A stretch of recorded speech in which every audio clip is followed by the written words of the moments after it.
Room 4. 17 should have been his father's. It wasn't. Derek Callahan stood in the doorway, his 8-year-old son's fingers wrapped tight around his own, staring at a woman he had never seen before. She lay motionless, surrounded by machines worth more than everything he owned, yet completely alone. No flowers, no family. Just the steady beep of a heart monitor counting down her final hours. The doctors had given up on her. But Derek's eyes caught something on that screen, something that made his hands tremble for the first time in 5 years. He had buried that part of himself the day he buried his wife. He had sworn never to go back. Now, staring at a stranger who had no idea he existed, Derek felt the weight of a choice he never asked for. What happened next would change everything. The morning had started like any other Tuesday. Derek woke at 5:30, the gray light of dawn filtering through thin curtains as he swung his legs over the side of the bed. His body ached from yesterday's warehouse shift, but he pushed through the stiffness and made his way to the kitchen. Scrambled eggs for Leo, toast with the crusts cut off because that was how Rachel used to make it, orange juice in the plastic cup with dinosaurs on the side. He had been doing this for 5 years now, ever since Rachel passed. The routine was sacred, each step a small act of love that connected him to her memory. He packed Leo's lunch with a handwritten note tucked between the sandwich and the apple. Today's note said, "You're braver than you believe," with a small drawing of a lion underneath. The drawings were terrible. Stick figures and lopsided animals, but Leo kept every single one in a shoebox under his bed. Derek knew, because he had found it once while cleaning, and he had sat on the floor of his son's room and cried for 20 minutes. That was the thing about grief. It never really left. It just learned to hide in unexpected places, waiting to ambush you when you least expected it. Their apartment was small, a 2-bedroom unit on the 3rd floor of a building that had seen better decades. The wallpaper in the hallway was peeling, the carpet worn thin in spots, and the whole place always smelled faintly of someone's cooking drifting up from below. The elevator worked only half the time, which meant climbing with grocery bags. But the rent was manageable on his patchwork income. The neighbors were kind. And Mrs. Borfor Patterson, next door, always had cookies for Leo when Derek worked late. It wasn't much, but it was theirs. Derek had made peace with that a long time ago. He had made peace with a lot of things he never thought he would accept.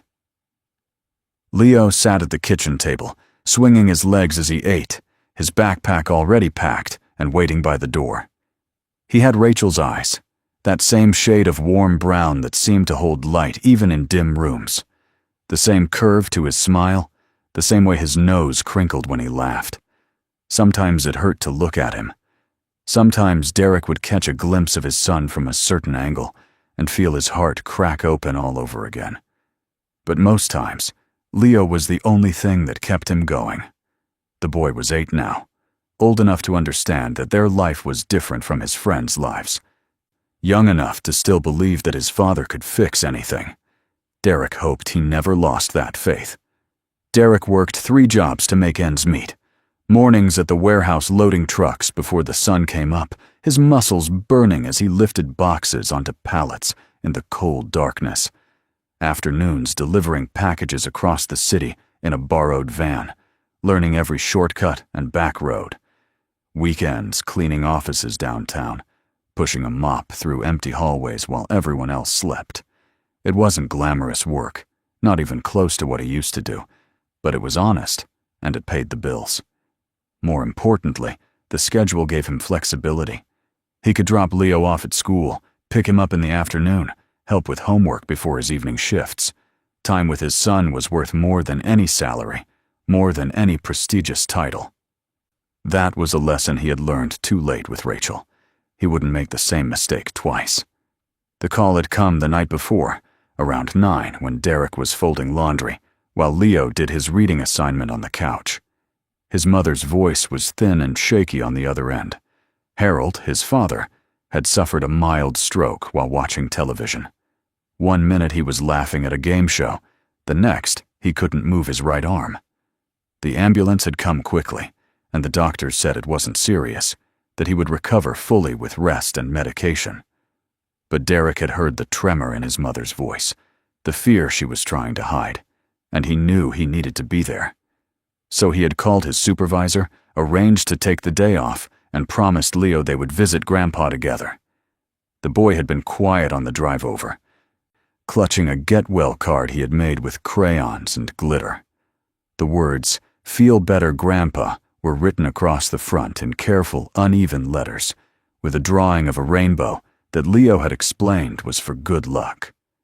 Derek glanced at his son in the rearview mirror and felt his heart swell.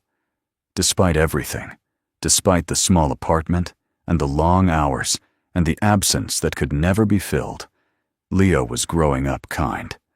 The hospital loomed ahead, a massive complex of glass and concrete that Derek had avoided for 5 years. Every time he drove past, he would find a longer route, his hands tightening on the steering wheel as memories flooded back. The last time he had walked through those doors, he had been wearing different clothes, a white coat instead of a faded jacket, a stethoscope around his neck instead of nothing. He had been Dr. Derek Callahan then, one of the most promising neurosurgeons at Boston General, the man they called when no one else could figure it out. That man had died the same day Rachel did. What was left was just Derek, a single father doing his best to survive. He felt Leo squeeze his hand as they approached the entrance. The boy looked up at him with those brown eyes, sensing something without understanding it. Derek forced a smile he didn't feel and pushed through the revolving door. The smell hit him first, that particular combination of antiseptic and recycled air that existed only in hospitals.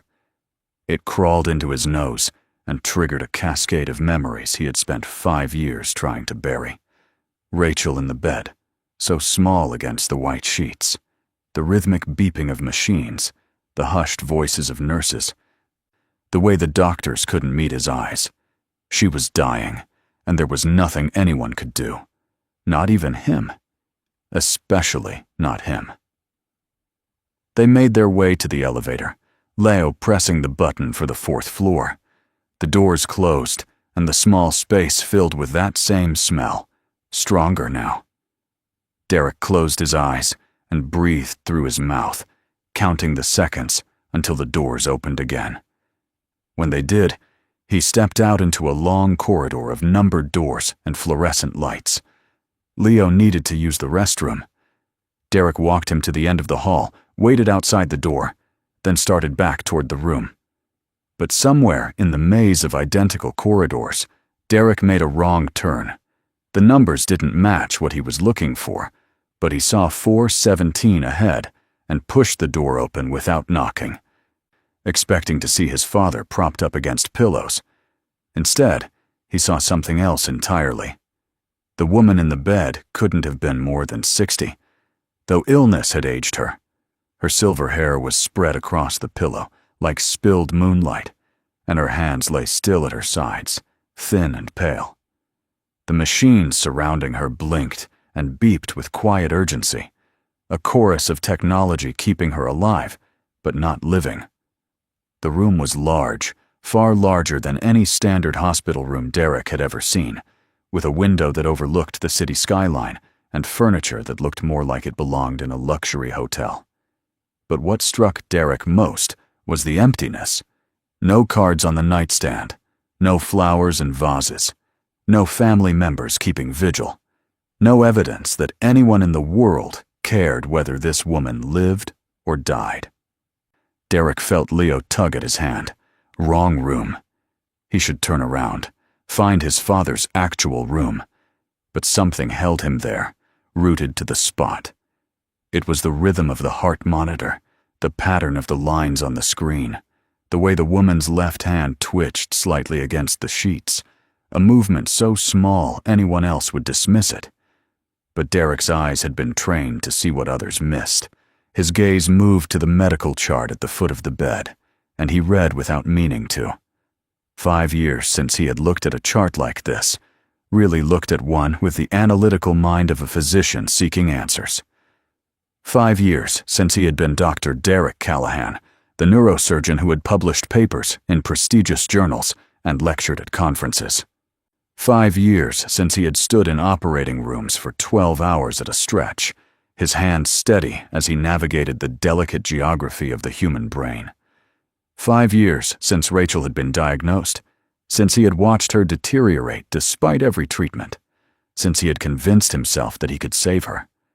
5 years since he had failed, and the failure had broken him so completely that he couldn't imagine ever being whole again. He had walked away from medicine the day they lowered her into the ground. The hospital had called for months. Colleagues had reached out, but Derek had ignored them all. He couldn't explain why to anyone who hadn't lived it. The weight of holding life in your hands and dropping it. Better to load trucks and deliver packages. Better to be ordinary. Better to be safe. But he couldn't stop looking at the screen. The numbers were wrong. Not wrong in the way that meant dying. This was different. The kind of wrong that hid in plain sight. The intracranial pressure readings, elevated but attributed to the documented hemorrhage. The subtle asymmetry in neural responses, noted but dismissed. The barely perceptible tremor in her left extremities. He had seen this pattern before. Twice in his career, both times in cases everyone else had given up on. Both times, the medical team had concluded the patient was beyond help. Both times, Derek had looked at the data and seen something different. A secondary compression, a vessel malformation hiding beneath the primary injury. Something treatable, if only someone knew where to look. Both times, he had been right. Both times, the patient had walked out alive. His hands began to tremble, not from fear, from recognition. Leo's voice broke through. "Dad, is that lady going to be okay?"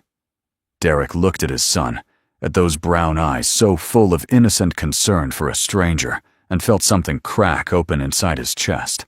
He looked back at the woman, at the machines missing what he could see so clearly. "I don't know," he said quietly, "but I need to find out." He settled Leo in a chair by the window with a coloring book, then moved closer to the bed. His movements were automatic, muscle memory from a lifetime ago. The diagnosis listed was extensive, a cascade of complications that led the team to recommend palliative care. They had given up. He could see it in the notes. But they had missed something. A nurse entered, her shoes squeaking against the floor. "Excuse me, sir. This is a private room." "Are you family?" Derek shook his head. "No. I came in by accident, looking for Harold Callahan, room 411. That's down the hall. This is the VIP wing." Derek moved toward the door, but couldn't stop himself. "Her intracranial pressure readings are elevated in a pattern consistent with localized subdural compression. Has anyone ordered a posterior fossa MRI?" The nurse stared at him. "I'm sorry. Who are you?" Leo appeared at his side, tugging his sleeve. "Dad, I'm hungry. Can we see Grandpa now?" Derek took a deep breath. This wasn't his fight. "Yeah, buddy, let's go." They found Harold in room 411. Derek's mother, Patricia, was there fussing over blankets. Leo ran to the bedside with his glittery card, and Harold's face lit up with a grandfather's joy. For a moment, everything felt almost normal. But Derek couldn't shake what he had seen. The woman's face haunted him, pale and still. The monitors telling a story no one else was reading. The emptiness of a room that should have been full of people who cared. He sat in the corner while his mother and son chatted with Harold, and he tried to convince himself it wasn't his problem. Nearly 2 hours passed when Derek heard a familiar voice in the hallway. He looked up to see a man in a white coat standing in the doorway, disbelief written across his face. Gray hair, more lines around the eyes, but unmistakably Frank Henderson. They had been residents together, competed for the same fellowships while becoming the closest of friends. Frank had been at Rachel's funeral. He had tried calling for months afterward, but Derek had never answered. "Derek? Derek Callahan?" Derek stood slowly. Frank, it's been a long time. Frank crossed the room and pulled him into a fierce hug. 5 years, you stubborn bastard. 5 years of complete silence. I thought you'd moved across the country. Just across town. Didn't think I'd run into anyone I knew. Frank's expression shifted to professional concern. I heard about your dad. How's he doing? Good. Should be home in a couple days. That's good. Frank paused, studying Derek's face. And how are you doing? Really? Derek thought about lying. But this was Frank, the man who had talked him off the ledge after his first patient death, who had poured whiskey at 2 a.m. while Derek sobbed about the unfairness of it all. Managing, he said finally. Day by day. Frank nodded slowly. Then his eyes flickered toward the hallway. Listen, while you're here, there's something I could use your eyes on. A patient. Complex case, and we're running out of options. I know you're not practicing anymore, but if you could just look at the scans. Frank, Derek's voice hardened. I don't do that anymore. I know. But this one is different. She's been here 3 weeks, and we've tried everything. The family wants to move to comfort care, but something doesn't add up. I've got this feeling, you know? The kind you used to talk about. Derek felt his stomach drop. The woman in room 417. Frank's eyebrows rose. You've seen her? By accident. I walked into the wrong room. He hesitated. I noticed some things. Like what? Derek thought about the woman lying alone in that expensive room. He thought about Rachel. He thought about the promise he had made himself. Never again. Her intracranial pressure pattern, he said quietly. It's inconsistent with the primary diagnosis. And the tremor in her left hand, the one that presents every 43 seconds like clockwork. That's not random. That's a signature. I've seen it before. Frank stared with wonder. You saw all that in 5 minutes. Some things you don't forget, no matter how hard you try. Derek, if you're seeing what I think you're seeing, this woman could still have a chance. But I need you to look at the full scans. I need you to help me understand what we're missing. And then what? I'm not a doctor anymore, Frank. I don't have privileges. I don't have anything. You have the best surgical instincts I've ever seen. You have 20 years of training that doesn't disappear, and you have a chance to save a life. Isn't that worth something? Save a life. How many times had he said those words? And how many times had he failed? But Leo was watching from the doorway now, his coloring book forgotten. And Derek remembered what Rachel had whispered near the end. Don't let my death be the end of who you are. Promise me you'll keep saving people. He had promised, and he had broken that promise the moment she closed her eyes. Show me the scans, he said. The imaging room was cold and dim. Frank pulled up the files while Derek stood with his arms crossed. But the moment the first image appeared, something inside him shifted. The old instincts roared to life, analyzing patterns, searching for meaning in the shadows. There. Derek pointed at a shadow so subtle it was almost invisible. That compression, it's not from the primary hemorrhage. That's a secondary site, probably caused by a vessel malformation that everyone's been attributing to the original trauma. Frank leaned closer. But the angiogram showed clear vessels. The standard angiogram wouldn't catch this. It's too deep, too small. You'd need a specific protocol. I've seen this exact presentation twice before. Both times it was missed on first review. And both times you saved them. Derek didn't respond. He was already moving to another image, his mind racing through possibilities. The knowledge was all still there, perfectly preserved.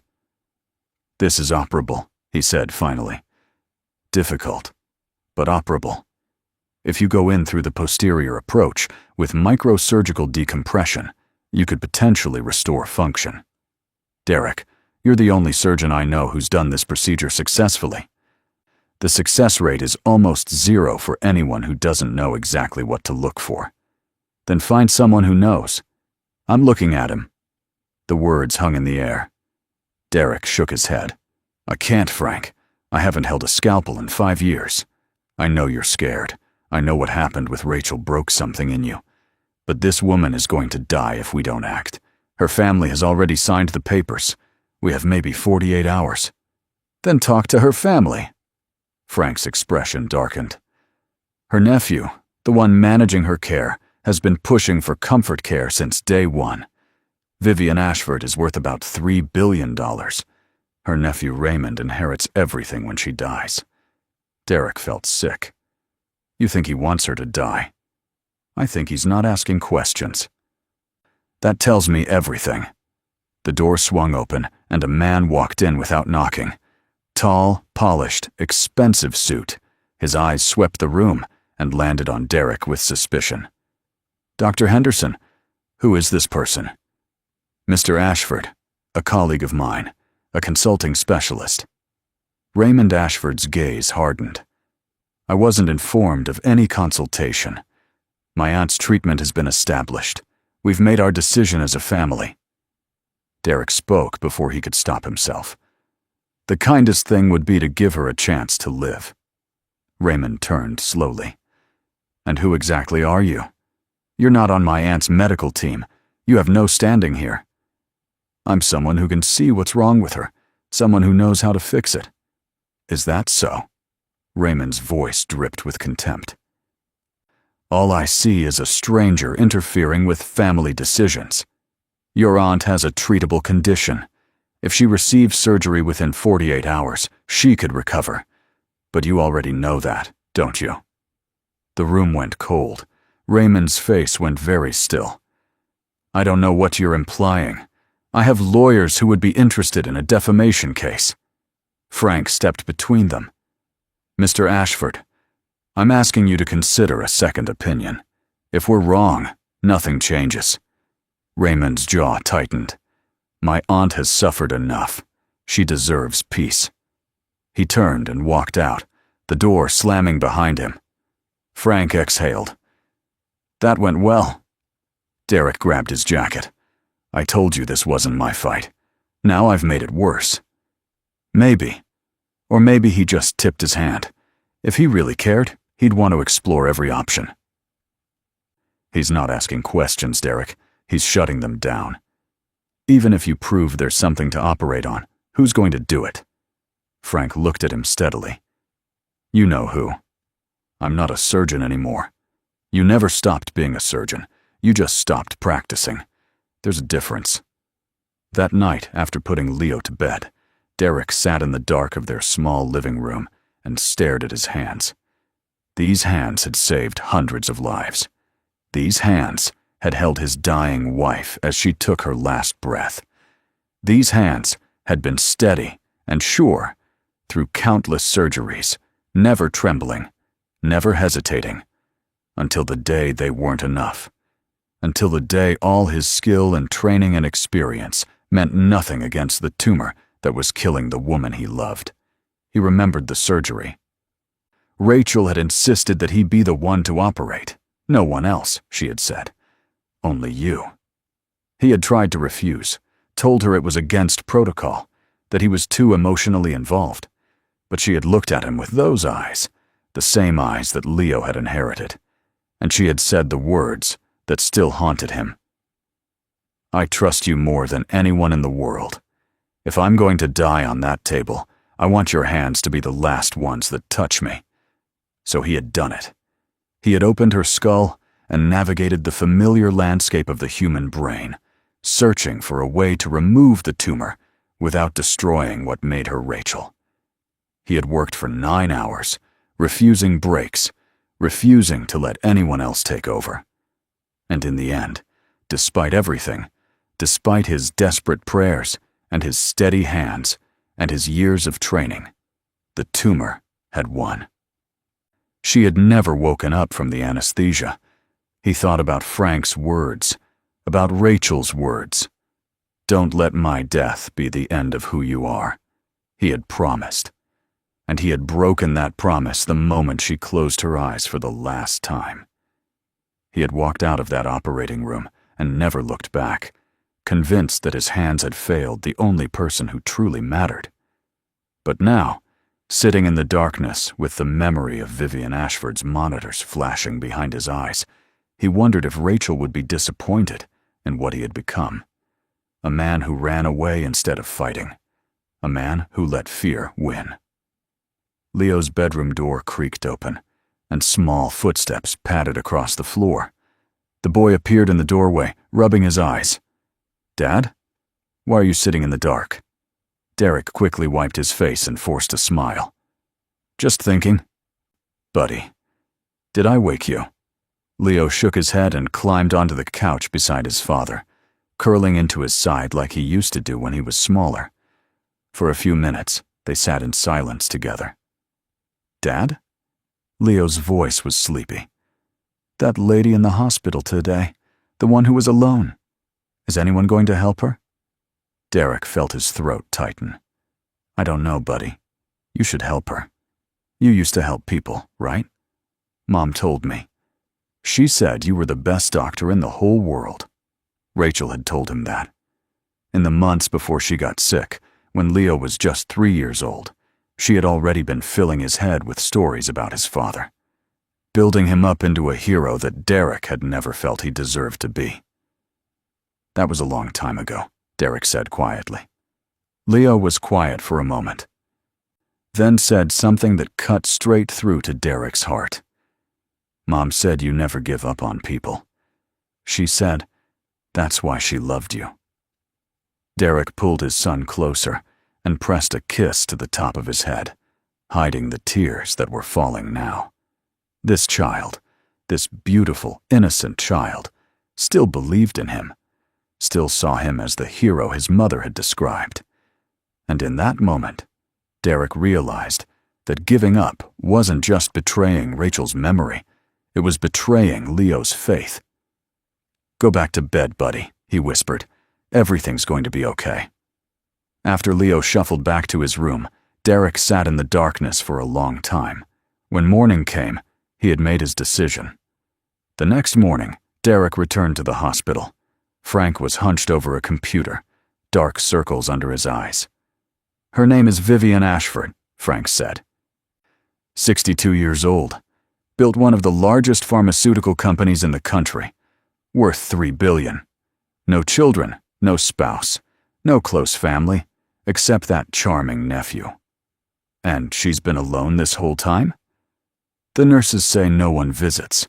Raymond shows up occasionally, asks about the timeline, signs paperwork, and leaves. That's it. For hours, they built their case.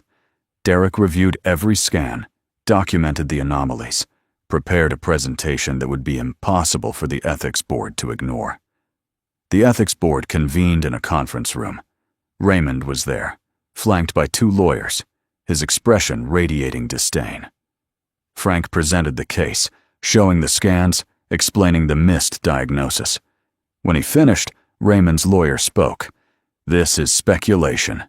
To suggest that every qualified doctor missed something, based on the opinion of a man who isn't even practicing, is insulting." The administrator asked, "Dr. Callahan, can you explain why your assessment should supersede our current team?" The door opened. An older woman in scrubs walked in, her face weathered but kind. She looked around until her eyes found Derek, and her expression transformed. "It is you," she said softly. "I saw your name on the agenda. Dr. Derek Callahan." Derek recognized her, Margaret Chen, a surgical nurse who had worked with him years ago. "Dr. Callahan saved my mother's life 7 years ago," Margaret said, addressing the room. "A brain tumor that 3 other surgeons said was inoperable. He found a way." She looked at Derek with tears in her eyes. If he says there's something wrong with this patient that everyone else missed, I believe him. Derek stood. "I'm not asking anyone to take my word for it. One more test. One specific scan that will show exactly what I've described. If I'm wrong, nothing changes. But if I'm right, she deserves the chance to fight." The administrator looked around the room. "Order the scan," he said finally. The results came back in 3 hours. Derek stood with Frank, watching as the new pictures appeared. There it was, exactly where he had said. A small, compressed vessel, invisible on standard imaging, now illuminated in perfect clarity. "My God," Frank whispered. "You were right." Derek felt terrified, because now there was no more hiding. "I have to do the surgery," he said. "Are you sure? We could try to find someone else." "There's no time. This procedure requires someone who's done it before. That's me. That's only me." Frank put a hand on his shoulder. "Then, let's get you privileges. Emergency basis." That night, Derek sat on the edge of Leo's bed, watching his son sleep. The boy's face was peaceful, trusting. "I don't know if I can do this," he whispered, "but I know I have to try." He thought about Rachel, about her smile, her laugh, the way she believed in him. He leaned down and kissed Leo's forehead. "I'll make you proud, buddy, both of you." The morning of surgery, Derek arrived before dawn. He went through the familiar rituals of preparation. His hands were steady, his mind was clear, but his heart was pounding. Frank met him outside the operating room. "Leo, Mrs. Patterson is taking him to school," he said. "Good luck, Dad. You'll do great." Such simple faith, such impossible weight. The operating room was cold and bright. Derek looked down at Vivian Ashford's face, so still, so vulnerable, a stranger who had somehow become his responsibility. He thought about Rachel, about her voice near the end. Save her. "Beginning incision," he said. The surgery took 6 hours. 6 hours of intense concentration, delicate maneuvering, split-second decisions. Derek worked with a precision he had forgotten he possessed. There were moments of crisis, complications that required instant adaptation. But through it all, he held steady. Halfway through, something happened that nearly broke him. The bleeding started without warning, a vessel that should have been clear suddenly rupturing under the pressure. For one terrible moment, Derek was back in another operating room, 5 years ago, watching helplessly as his wife slipped away. His hands froze over the open wound. "Dr. Callahan?" Margaret's voice was calm, steady. "What do you need?" He couldn't speak, couldn't move. The monitors were screaming, the blood was pooling, and all he could see was Rachel's face. Then, through the window of the observation deck, he saw Frank. And Frank was doing something with his hands, making a gesture that Derek recognized from their residency days, a silent signal between friends that meant, "You've got this. Trust yourself." Derek took a breath, then another. His hands began to move again, finding the source of the bleeding, clamping it off with practiced precision. The monitor steadied. The crisis passed. "Suction," he said, his voice strong again, and more light on the secondary site. Margaret was beside him the rest of the way, anticipating his needs before he voiced them. Frank watched from the observation deck, his face pressed against the glass, never looking away. And when it was over, when the final suture was placed and the monitors showed stable readings, Derek stepped back and felt something break open inside him. Not grief this time. Relief. Hope. The first fragile stirrings of healing. "She's going to make it," Margaret said. "Dr. Callahan, you did it." Derek couldn't speak. He just stood there, looking at the woman who had been a stranger, and was now, somehow, his redemption.